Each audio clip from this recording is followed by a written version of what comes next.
दिख रहा है आप लोग को? जी सर।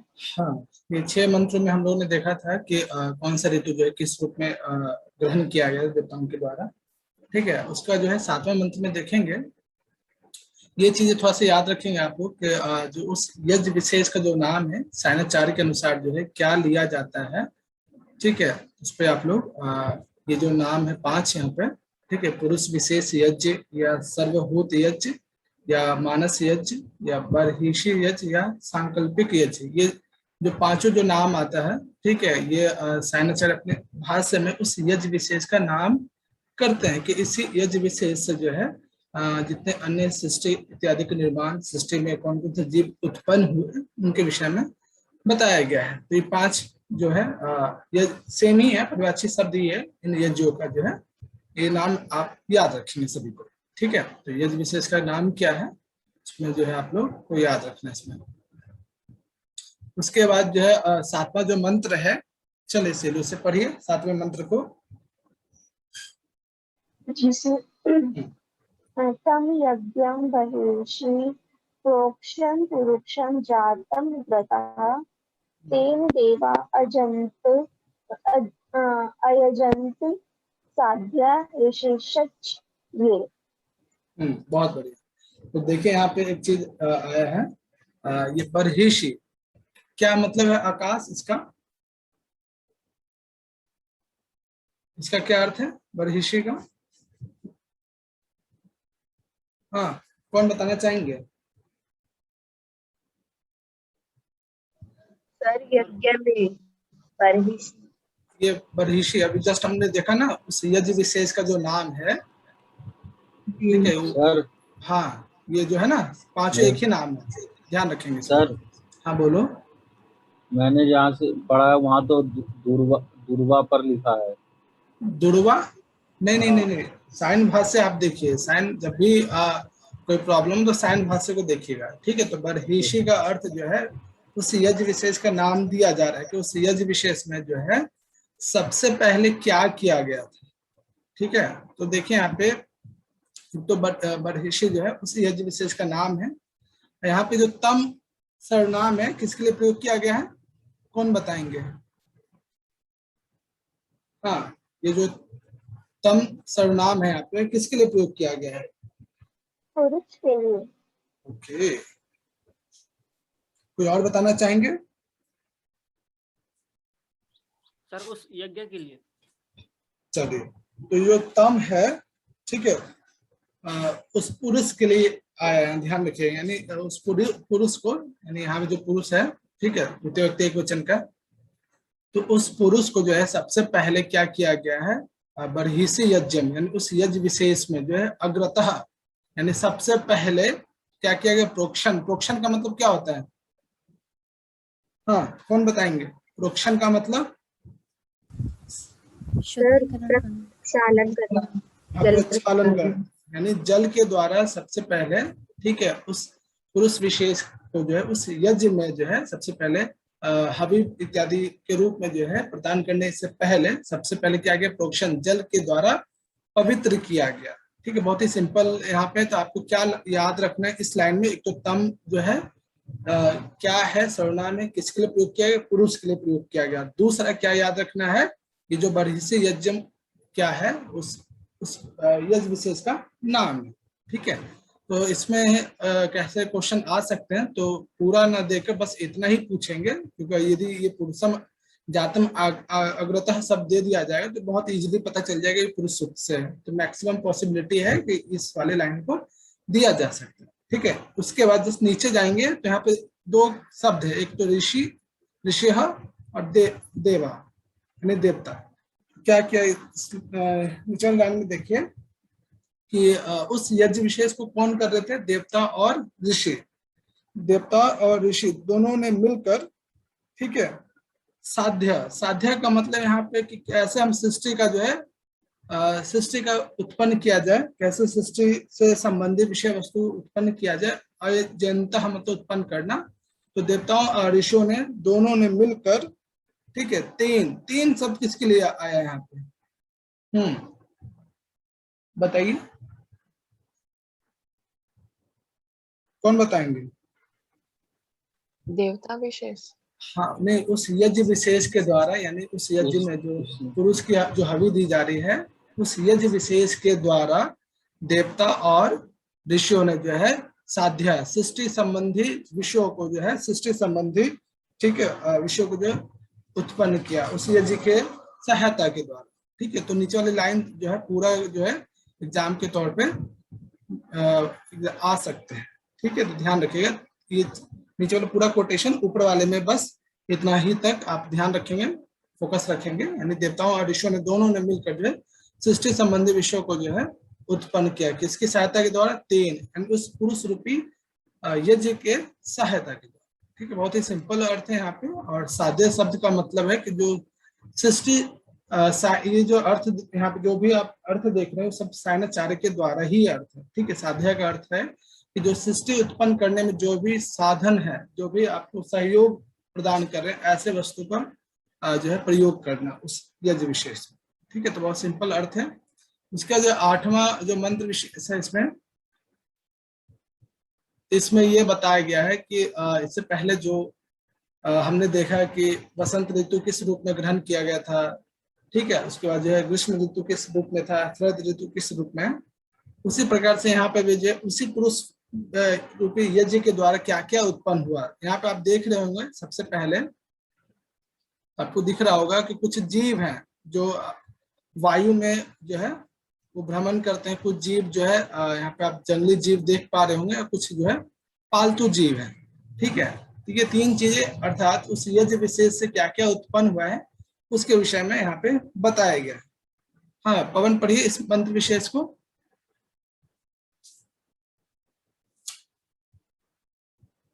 जी सर।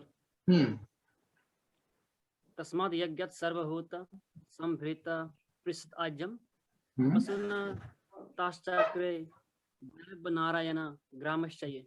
हाँ, तो देखिए यहाँ पे ये जो यज्ञ है, इस यज्ञ विशेष का यहाँ पे नाम दिया गया है तस्मात् यज्ञात् सर्वभूत, यानी सर्वभूत नामक उस यज्ञ विशेष के द्वारा। यानी यहाँ पे जो तस्मात् शब्द प्रयोग किया गया है, संधि विच्छेद करेंगे, तस्मात् प्लस यज्ञात् प्लस सर्वभूत, यानी उस सर्वभूत नामक यज्ञ के द्वारा। ठीक है, उस यज्ञ में क्या किया गया है? पृषद आज्यम, पृषद प्लस आज्यम क्या होता है? पृषद का मतलब, हाँ कौन बताएंगे किस चीज का फोटो है यहाँ पे? ये तो घी, दही। ठीक है, पृषद का मतलब है दही, और आज्यम का अर्थ आपने देखा ये पहले भी। ठीक है, ये जो है घी, यानी उस यज्ञ को जो है किसके द्वारा संपन्न किया गया? दही और यज्ञ, आज्यम थोड़ी, दही और घी के द्वारा उस यज्ञ विशेष को जो है संपन्न किया गया। और उस यज्ञ के द्वारा क्या क्या उत्पन्न हुआ? यहाँ पे आप कौन कौन से पशु सबसे पहले उत्पन्न हुए? सबसे पहले जो है वायु में जो विचरण करते हैं, संधि विच्छेद करेंगे यहाँ पे तो बहुत इजीली कर पाएंगे। ठीक है, तो कुछ जीव ऐसे हैं जो वायु में गति करते हैं, वायु में भ्रमण करते हैं, ऐसे कुछ जीव उत्पन्न हुए। साथ में अरण्यान, यानी कुछ जीव जो है जंगलों में रहते हैं, जंगली जीव जंतु उत्पन्न हुए। और कुछ जीव जो ग्राम्य, ग्राम्य मतलब जो गांव में रहते हैं, यानी गांव में रहने का अर्थ है यहाँ पे आचार्य ये कहते हैं जो पालतू जीव जंतु हैं। ठीक है, तो यहाँ पे बस एक सांकेतिक रूप में यहाँ पे आप लोग को लिया गया, ऐसा नहीं कि सबसे पहले ये जिराफ या हाथी या फिर कोई विशेष पक्षी उत्पन्न हुए, ऐसा नहीं। बस उन्होंने ये कहा कि सबसे पहले कुछ जीव उत्पन्न हुए, उन पशुओं में, उन जीवों में जो कुछ जीव जो थे वायु में भ्रमण करने वाले, कुछ जो है अरण्ययान अर्थात कुछ जंगली जीव उत्पन्न हुए, और कुछ जो है ग्राम या गाँव में रहने वाले पालतू जीव उत्पन्न हुए। ठीक है, आगे के मंत्रों में वो बताएंगे कि सबसे पहले क्या उत्पन्न हुआ, किस प्रकार का जीव, कौन सा जीव उत्पन्न हुआ। यहाँ पे जो 3 प्रकार की जीव के विषय में बताया गया, पशु के विषय में बताया गया कौन सा जीव उत्पन्न हुआ। इस लाइन में क्या याद रखना, दोनों कोटेशन इंपॉर्टेंट है। और दूसरी बात इसमें आपको ये भी ध्यान रखना है कि तस्मात् शब्द यहाँ पे किसके लिए आया, किस यज्ञ विशेष के द्वारा ये सारे जो है जीव जो है उत्पन्न हुए। ठीक है, तो तस्मात् शब्द इसमें विशेष फोकस रखेंगे, और नीचे वाले जो लाइन ये तो इम्पोर्टेंट है ही। ठीक है, चलिए आगे। सर तस्मात् शब्द किसके लिए है? उस यज्ञ विशेष के लिए। अच्छा, ठीक है, उसी यज्ञ से विशेष के द्वारा क्या है, पुरुष विशेष यज्ञ हो या फिर मानस यज्ञ हो या बर्हिषि यज्ञ हो, सभी एक ही नाम है, या सर्वभूत यज्ञ, उसी यज्ञ के द्वारा जो है ये सारे जो है जीव उत्पन्न हुए हैं। अगला देखिए 8वें मंत्र में, इससे पहले 8वें मंत्र में हमने जीव इत्यादि उत्पन्न हो चुके थे। 9th नंबर मंत्र में जो है सबसे पहले वेदों की उत्पत्ति के विषय में इसी पुरुष सूक्त में प्राप्त होता है कि उसी यज्ञ विशेष से जो है क्या सबसे पहले कौन सा वेद उत्पन्न हुआ, उसके बाद क्या उत्पन्न हुआ, इसके विषय में। तो देखिए यहाँ पे, हाँ प्रभात पढ़िए से। जी सर। तस्माद् यज्ञात् सर्वभूताः ऋचा समानि जज्जिरे छन्दांसि जज्जिरे तस्माद् जतस्माद् जायते। बहुत बढ़िया। तो देखिए यहाँ पे तस्मात् शब्द किसके लिए आया होगा, बताइए। सर यहाँ उस यज्ञ विशेष के लिए। बहुत सुंदर। और यहाँ पे भी कौन सी तस्मात् 2 जगह है, संधि विच्छेद करेंगे तो यहाँ पे तस्मात् किसके लिए है? सर यहाँ जो आगे लगा हुआ है उसके लिए सर, तस्माद् जायते। दोनों तस्मात् जो है उस यज्ञ विशेष के लिए ही प्रयोग किया गया, अर्थात सर्वभूत यज्ञ हो या पुरुष विशेष यज्ञ हो या बर्हिषि यज्ञ हो या मानसम यज्ञ हो या सांकल्पिक यज्ञ, ठीक है, पांचों एक ही नाम है। यानी उस यज्ञ विशेष से ऋचः, ऋचः किस वेद को कहा जाता है? ऋग्वेद। ऋग्वेद। बहुत अच्छे, ठीक है। सामानी, सामवेद। सामवेद, ठीक है, बहुत अच्छे। और इसमें थोड़ा सा यजु, यहाँ इसमें एक शब्द विशेष में मिस्टेक है, ठीक है, यजु छूट गया इसमें, तस्मात् यजु, ठीक है।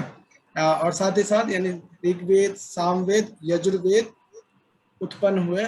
ये शब्द विशेष थोड़ा सा विशेष फोकस करने योग्य है, यानी छंदांशी पद का जो है अलग अलग आचार्य जो है इसका अलग अलग अर्थ ग्रहण करते हैं। कहते हैं कि उसी यज्ञ विशेष से जो है सबसे पहले ऋग्वेद, सामवेद, यजुर्वेद और छंदांशी, इस पद विशेष का कुछ आचार्य अथर्ववेद ग्रहण करते हैं, कुछ लोग जो है 7 वैदिक छंद ग्रहण करते हैं, ठीक है। तो यहाँ पे ध्यान रखने योग्य ये बात है कि छंदांशी पद को लेकर कौन से आचार्य का क्या मत है, इसके विषय में कहा यह जा रहा है। छंदांशी पद का सायणाचार्य और स्वामी दयानंद ये जो अर्थ ग्रहण करते हैं वैदिक, देखिए यहाँ पे नीचे जाएंगे तो पीटरसन वगैरह जो है, ये भी एक बहुत बड़े पाश्चात्य विद्वान है, उनके अनुसार जो है छंदांशी पद का अर्थ जो है यहाँ पे क्या है, अथर्ववेद है, ध्यान रखेंगे।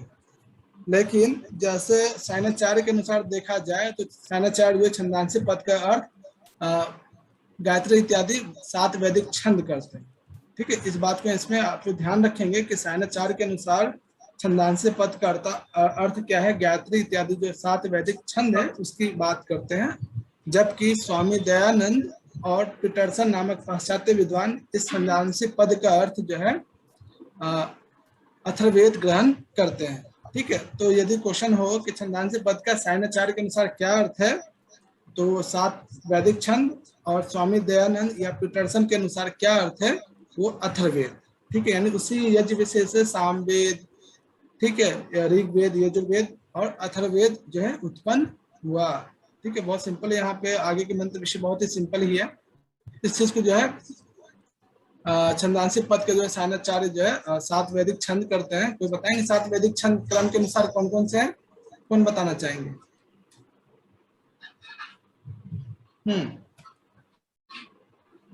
कौन बताएंगे, बताइए विश्वजीत, 7 वैदिक छंद का क्रम क्या है? गायत्री, गायत्री, उष्णिक, हाँ, विष्णु, हाँ, बृहति, पंक्ति, जागति। पंक्ति के बाद क्या बताया? जागति। पंक्ति का सीधे जगति, बीच में के विष्णु जगति। हाँ, विष्णु जगति। हाँ, बहुत अच्छा, ठीक है।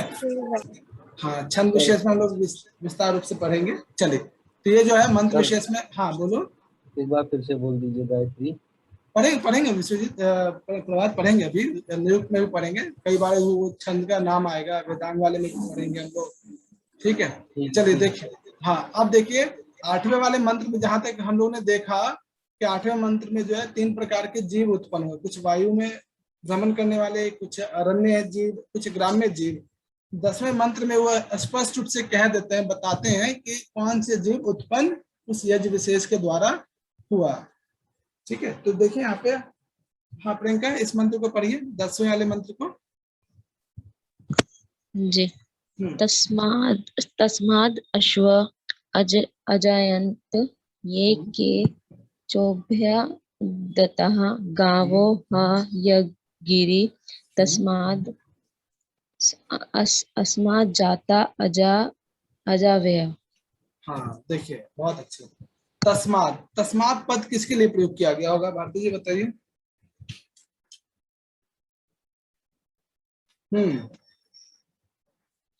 बताइए मोनिका सिंह, तस्मात् पद का क्या अर्थ है यहाँ पे?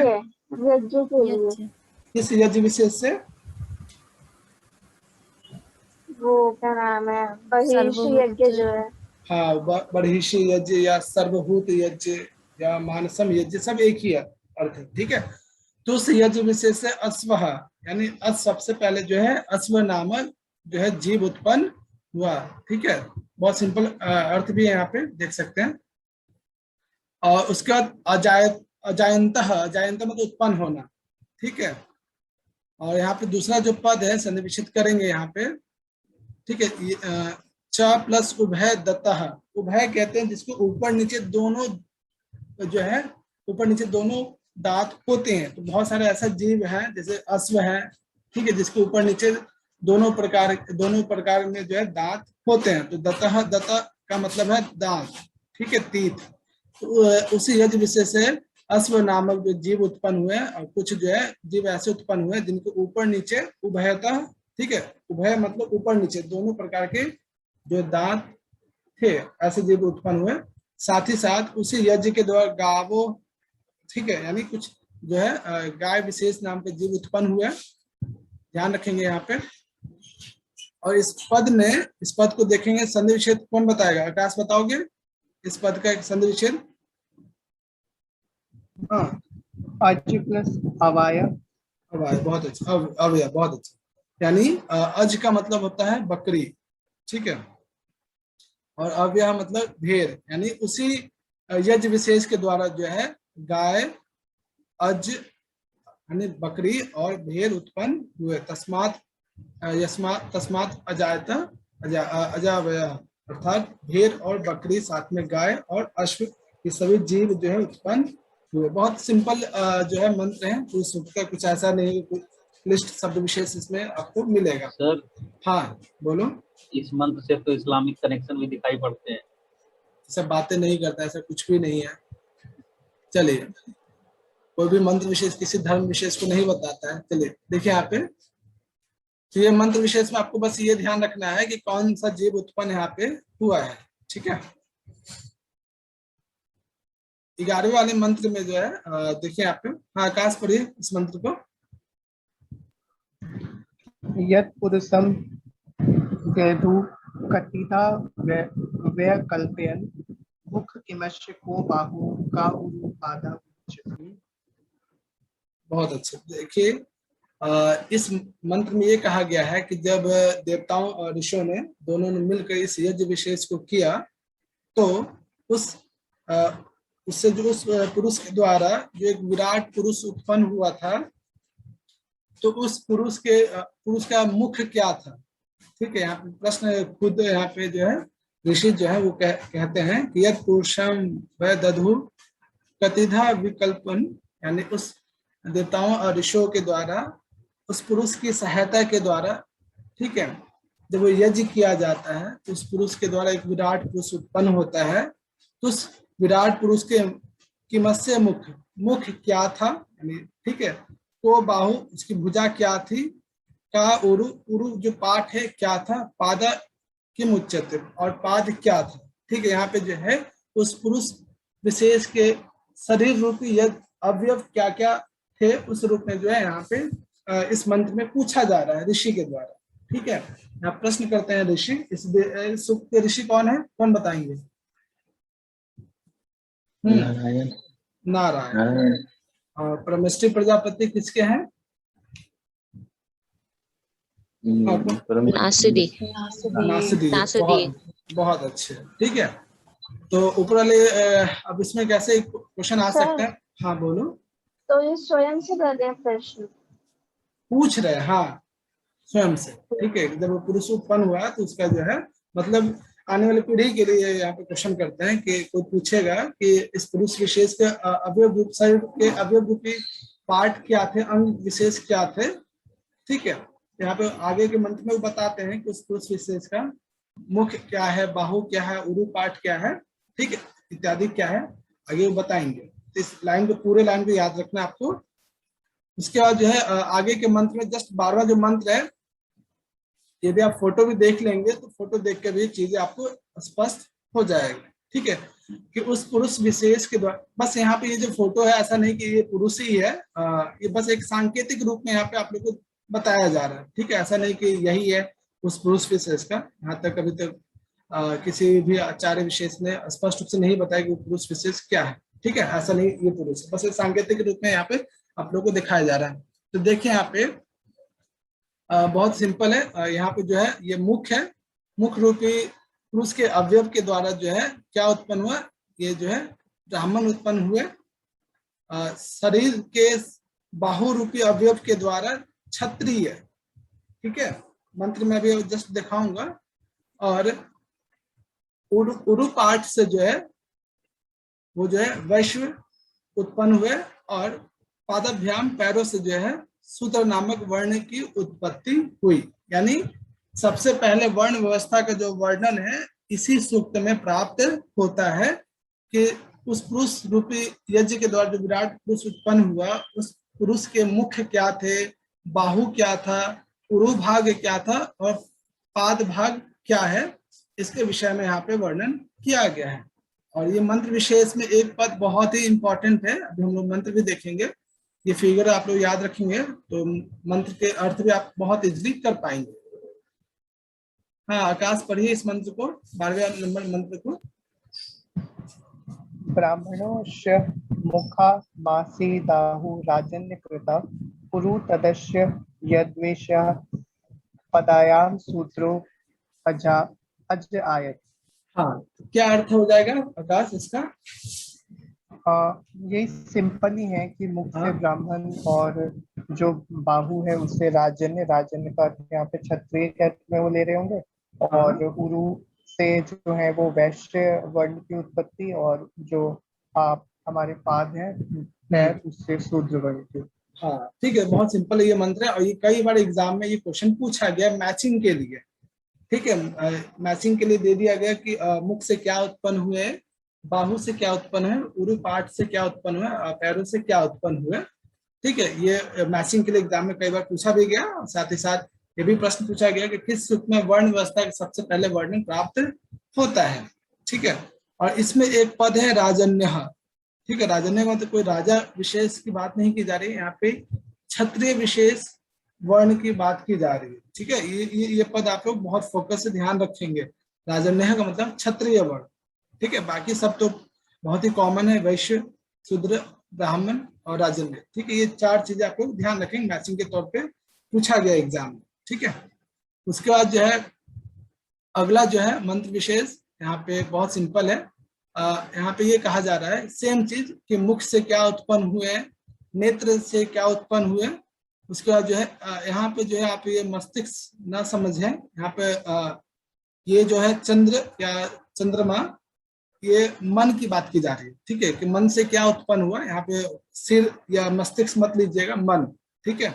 मन का कोई ऐसा कोई निश्चित स्थान नहीं है या कोई ऐसा कोई अवयव नहीं है, इसलिए चिन्हित कर पाना थोड़ा मुश्किल था। तो बस यहाँ पे सांकेतिक रूप में मन के द्वारा, और यहाँ पे जो है प्राण वायु, ठीक है, प्राण के द्वारा जो है वायु उत्पन्न हुआ, ठीक है। दो रूप यहाँ पे सांकेतिक रूप से याद रखेंगे। और ये किस भगवान की फोटो है, कोई बताएंगे किस ईश्वर की है? यदि हाथी देख पा रहे होंगे और हाथी सफेद है, गज, सफेद गज किस? इंद्र का, इंद्र का। हाथी का नाम एरावत था। एरावत, बहुत सुंदर। तो प्रभात बताने की कोशिश करोगे कि इससे क्या उत्पन्न हुआ?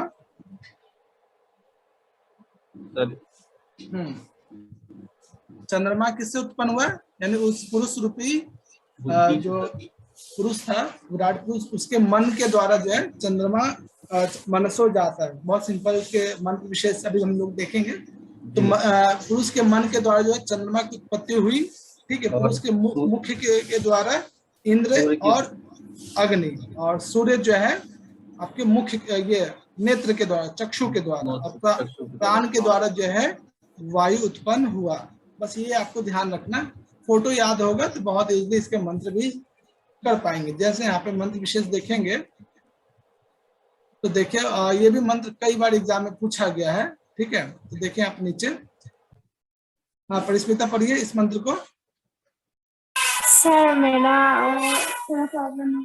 Okay okay okay okay okay, हाँ सिलू पढ़िए इस मंत्र विशेष को। जी सर।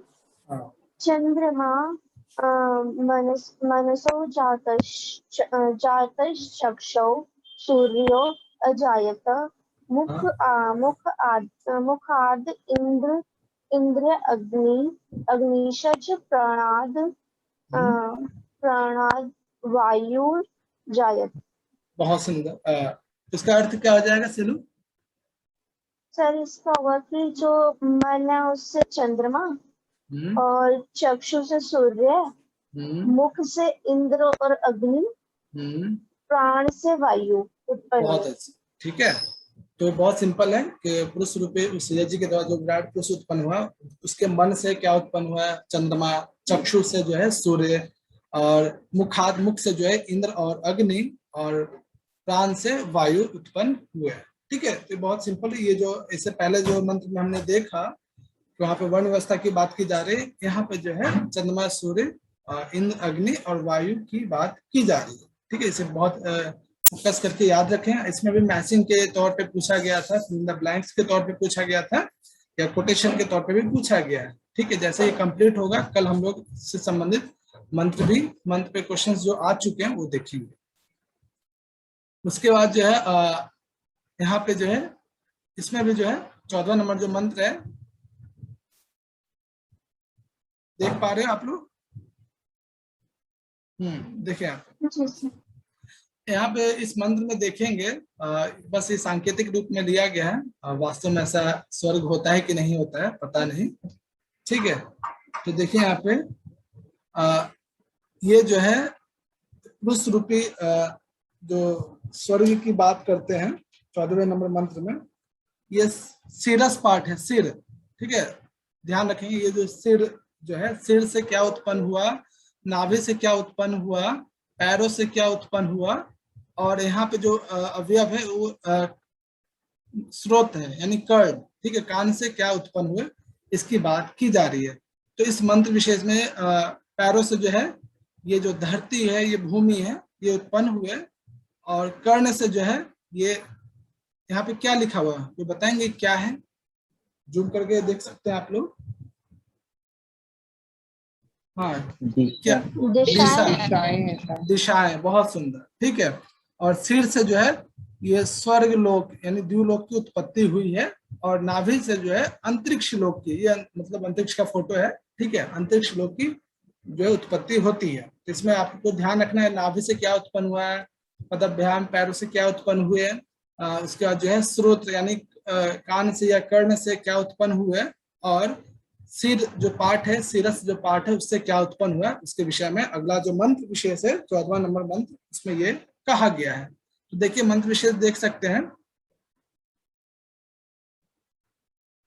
देखिए यहाँ पे मंत्र में ये कहा गया है। रश्मि इस मंत्र को पढ़िए। Yes sir. नाभ्या आसीदन्तरिक्षं शीर्षो द्यौ संवर्तत पदभ्याम भूमिर्दिशः श्रोत्रात् तथा लोको अकल्पयन्। हाँ तो बताइए रश्मि क्या अर्थ है इसका? फोटो तो देख ही लिया। हाँ बताइए। तो फोटो देख के मुझे क्लियर हो गया, नहीं तो याद ही नहीं होता। नाभ्या आसीद अंतरिक्षम मतलब कि जो नाभि से उत्पन्न हुआ है अंतरिक्ष लोक। शीर्षो द्यौ समवर्तत और जो शीर्ष से उत्पन्न हुआ है वह द्युलोक है, स्वर्गलोक। पदभ्याम भूमि और पैरों से जो है भूमि उत्पन्न हुई है, और दिशा श्रोत्र मतलब कि कानों से जो है वो दिशाएं उत्पन्न हुई है और लोक का इस प्रकार निर्माण। हाँ ठीक है, तो यहाँ पे आपको क्या संस्कृत वर्ड भी ध्यान रखना है, ऐसा नहीं कि आप फोटो याद रखें। तो संस्कृत वर्ड जो यहाँ पे जो प्रयोग किया गया है, सारे संस्कृत पद का सिर पार्ट का जो है, सिर वाला जो भाग है उसको संस्कृत में क्या कहते हैं, मैचिंग के लिए आ सकता है। नाभ्य यानी नाभि के लिए प्रयोग करते हैं। शीर्षणः जो है सिर वाला जो पार्ट है, सिर, ठीक है, वो द्यू मतलब द्यूलोक होता है, यानी स्वर्ग लोक की बात की जा रही है। ठीक है, पदभ्याम तो पता है, भूमि दिशि श्रोत्रात अर्थात कर्ण की बात की जा रही है। ठीक है, महाभारत का कर्ण वो कर्ण नहीं जो हमारे जो ज्ञानेंद्रिय हैं उनकी बात की जा रही है। ठीक है, तो ये सारी चीजें आप लोग ध्यान रखेंगे। तो यानी आप 8वें वाले मंत्र के बाद देख रहे होंगे कि इसमें कैसे कैसे सृष्टि का निर्माण हुआ। ठीक है, इसके विषय में कहा गया है। तो फोटो देखिए और मंत्र देखिए, आराम से आपको याद भी हो जाएगा। इसका जो 15वां नंबर जो मंत्र है, इस मंत्र में ये कहा गया है कि जब वो यज्ञ किया जा रहा था तो उस यज्ञ का परिधि, ठीक है, परिधि क्या था, समिधा क्या थी। ठीक है, यज्ञ में जो समिधा आपने सुना होगा, समिधा या काष्ठ की लकड़ी प्रयोग किया जाता है। ठीक है, तो उस यज्ञ में जो परिधि क्या थी उसके विषय में यहाँ पे पूछा जा रहा है, कहा बताया जा रहा है परिधि क्या थी, और साथ ही समिधा यानी समिधा नामक जो लकड़ी विशेष है उसे किस रूप में ग्रहण किया गया था देवताओं के द्वारा, जो उस यज्ञ विशेष को किया जा रहा है उसके विषय में। ठीक है, चलिए यहाँ पे देखिए। हाँ मोनिका पढ़िए से। जी सर। सप्त अस्या संपरिध्य स्त्रीः सप्त समिधः कृताः देवा यद्यज्ञं तन्वाना अबध्ननु पुरुषा पशुन। ठीक है, यानी उस पुरुष को जो है पशु रूप में हवि प्रदान की जा रही थी। ठीक है, किसके द्वारा, देवताओं के द्वारा। तो उस यज्ञ विशेष में उस यज्ञ के लिए परिधि क्या थी, ठीक है, और समिधा क्या थी, इसके विषय में जो है ऋषि कहते हैं। अब यहाँ पे ये परिधि और समिधा, इन दो पदों के अर्थ में भी अलग अलग आचार्यों का अलग अलग यहाँ पे अर्थ ग्रहण किया गया है। तो कुछ ही एक दो विशेष आचार्यों के मत का ही यहाँ पे हम लोग देखेंगे। तो यहाँ पे एक पद देख रहे हैं, इसमें दिखाई नहीं दे रहा, दिख रहा है सर। पवन एक बार फिर से रिज्वाइन करेंगे तो दिखाई देगा। ठीक है, दिखेगा आपको। तो देखिए यहाँ पे एक पद है, यहाँ पे शुरुआत में लिया गया है सप्त, यानी उस यज्ञ में 7 प्रकार की परिधि थी। परिधि क्या है अभी क्लियर हो जाएगा। तो सायणाचार्य ये कहते हैं कि उस यज्ञ की परिधि जो है, जो बाउंड्री कहते हैं आज के टाइम पे, ठीक है, आप देखते होंगे कि खेतों में या घर के बाहर जो है बाउंड्री लगाया जाता है।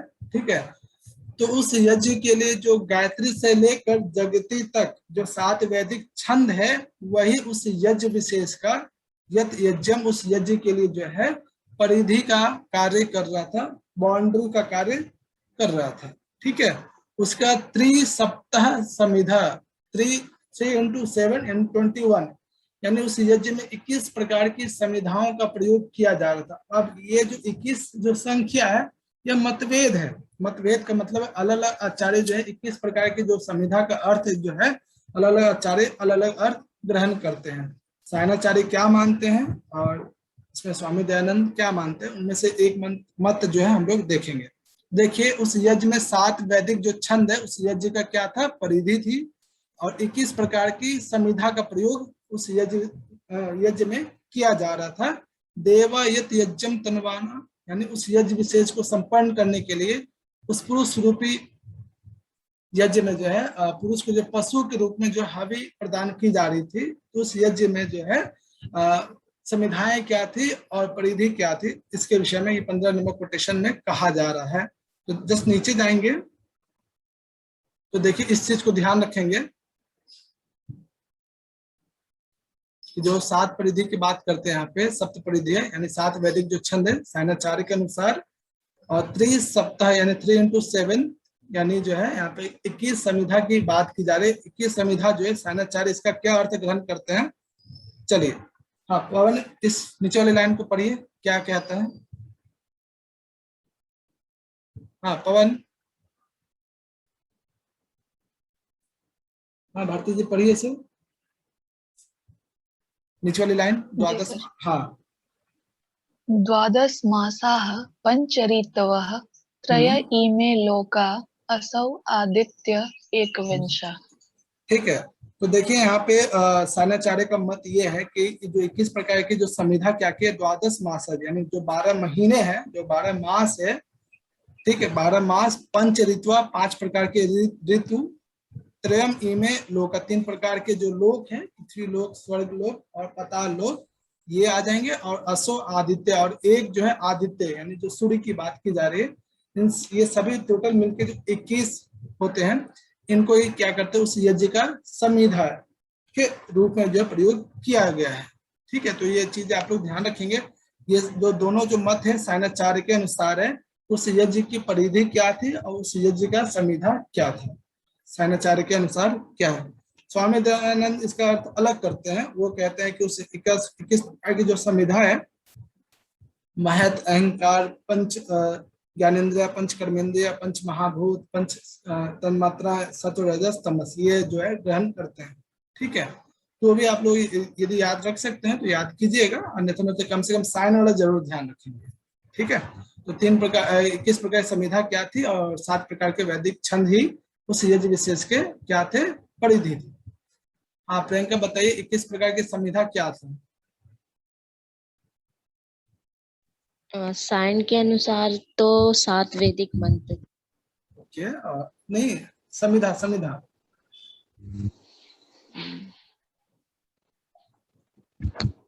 पता नहीं। अभी सर हमने जो 7 छंद थे वो थे। 7 जो छंद थे वो परिधि था। ठीक है, और संविधा क्या थी, 21 प्रकार की संविधाओं का प्रयोग किया गया था। तो सायणाचार्य 21 प्रकार की संविधा का अर्थ क्या ग्रहण करते हैं? द्वादश मास, 12 महीने, पंच ऋतु, 3 प्रकार के लोग और एक आदित्य। टोटल का काउंट करोगे कितना हो जाएगा? 21 हो जाएगा। हाँ ठीक है, तो 21 प्रकार की ये संविधा उस यज्ञ में अपना योगदान दे रही थी। चलिए प्रभात बताइए किस प्रकार की संविधा क्या क्या है?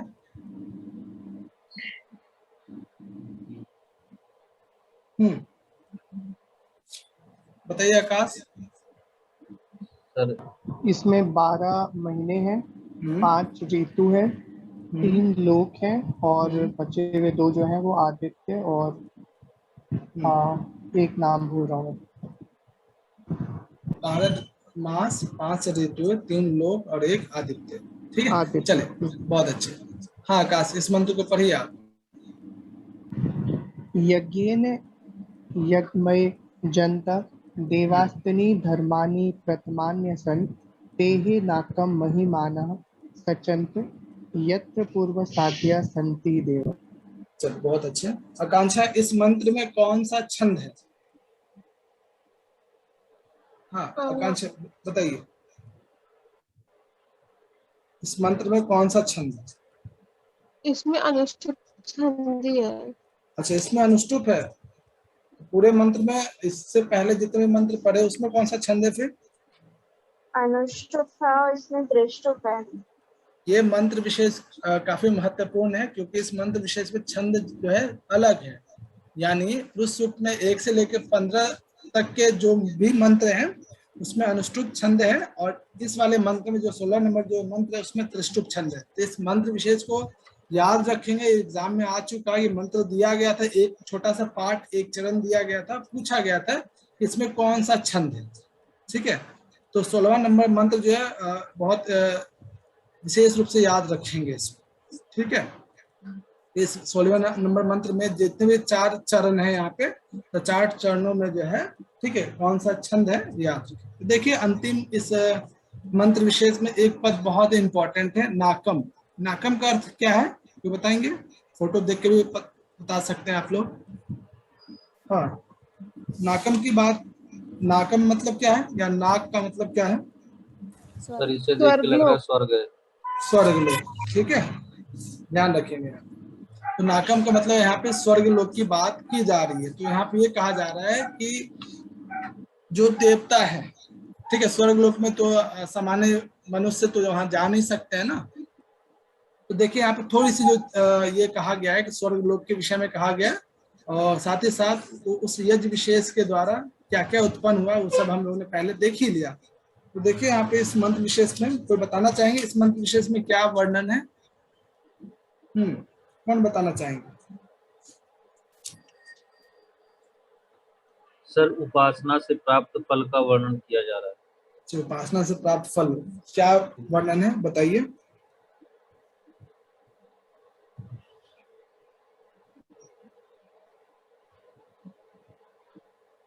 बताइए। सर पढ़ के बताऊं? चलो देखिए यहाँ पे क्या है कि यज्ञन यज्ञम अजंतः देवः, देवताओं ने क्या किया उस यज्ञ के द्वारा, ठीक है, यानी उस पुरुष रूपी यज्ञ के द्वारा संपूर्ण यज्ञ को, संपूर्ण सृष्टि का निर्माण इसी यज्ञ रूपी पुरुष के द्वारा उन्होंने किया है। तानी धर्मानी प्रथमम अन्यासन, यानी वही उन देवताओं और ऋषियों का प्रथम धर्म था। प्रथम धर्म का मतलब यहाँ पे कि सृष्टि का निर्माण कैसे किया जाए, ठीक है, और जीवों को उत्पन्न कैसे किया जाए, किस यज्ञ के द्वारा किया जाए, यही देवताओं और ऋषियों के लिए जो था क्या था प्रथम धर्म माना जाता है। और ये जो देवता विशेष है यत्र पूर्वः साध्या संति देवः, ये देवता विशेष जो है पहले से ही, ठीक है, नाकम यानी उस स्वर्ग लोक में जो है महिमाना, यानी जो उत्कृष्ट कोटि का जो लोक है स्वर्ग लोक, ठीक है, उसमें पहले से ही देवता लोग जो है उपस्थित रहते हैं, ठीक है, और मनुष्य लोग जो है अपने कर्मों के अनुसार जो है उस लोक विशेष को प्राप्त करते हैं। इसमें जो है थोड़ा स्वर्ग लोक के महत्व के विषय में वर्णन किया गया, साथ ही साथ देवताओं ने उस यज्ञ के द्वारा जो है सृष्टि इत्यादि का निर्माण किया, यही उन देवताओं के लिए क्या है प्रथम धर्म माना जाता है। और देवता लोग जो है पहले से ही उस स्वर्ग लोक में जो है उपस्थित रहते हैं और सामान्य जन जो है अपने कर्मों के अनुसार जो है उस स्वर्ग लोक को प्राप्त करते हैं, ठीक है। तो इस चीज में जो है आपको चारों चरण आपको याद रखना है, जितने भी अलग अलग कलर से यहाँ पर आपको चरण दिखाई दे रहा है ना, सारे जो है एग्जाम में पूछे गए हैं। तो अंतिम मंत्र बहुत ही इंपॉर्टेंट है और इसमें छंद क्या है याद रखेंगे और नाकम पद का अर्थ क्या है ये याद रखेंगे, ठीक है। और सायणाचार्य जो है इस नाकम पद का अर्थ जो है क्या ग्रहण करते हैं, ये चीज जो है विराट प्राप्ति रूप दिव्य स्वर्ग यहाँ पे सायणाचार्य के अनुसार, या सिर्फ स्वर्ग हो या उससे पहले जो है उसके विशेषण पद से युक्त कोई पद हो, ठीक है। तो ये सायणाचार्य अपने भाष्य में नाकम पद का अर्थ ये ग्रहण करते हैं। और इसी के साथ जो है आपका ये संपूर्ण जो पुरुष सूक्त है समाप्त यहाँ पे होता है। और आप लोग कल इसे करके देख के आइएगा रिवीजन करके। कल जो है हम लोग इससे संबंधित जो भी लगता है लगभग 40-50 क्वेश्चन होंगे, ठीक है, 50 से 50 के आसपास क्वेश्चन है पुरुष सूक्त पे।